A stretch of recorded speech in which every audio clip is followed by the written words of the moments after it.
හරි. එහෙනම් අහගමු අපි හැමෝම අහගමු වෙන කතා නවත්තලා.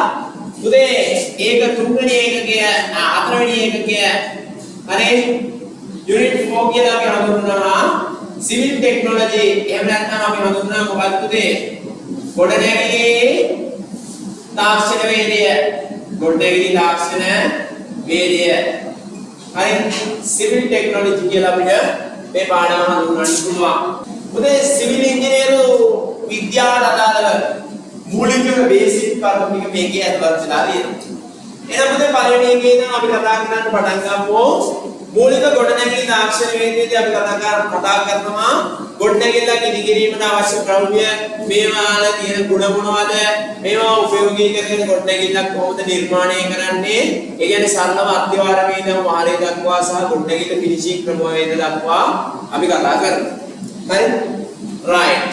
එහෙනම් මම ගත්තොත් ඉදිකිරීමේ ද්‍රව්‍යයක් අපිට මොනවද ඉදිකිරීමේ ද්‍රව්‍ය විදියට දකින්න පුළුවන් යන්නේ?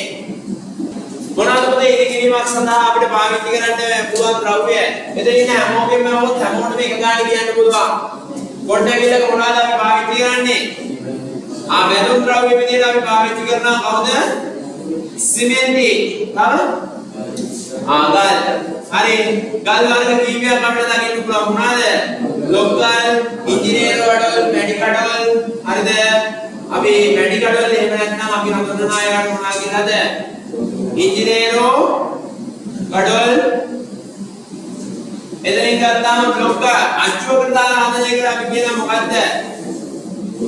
બ્લોක් කඩ બ્લોක් කඩ එහෙම නැත්නම් બ્લોක් කඩ. හරි. ඊට පස්සේ තව කලුබල් කැමති එහෙම නැත්නම් අපි මෙටිල් කියලා හඳුන්වනවා.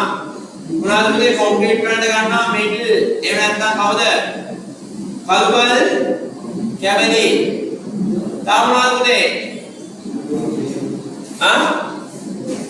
तामनाद लगिने हम्बी ताडू PVC नल आदि वශයෙන් ඔය ඔක්කොම අපිට දකින්න පුළුවන්කම දෙනවා මේ විදියට.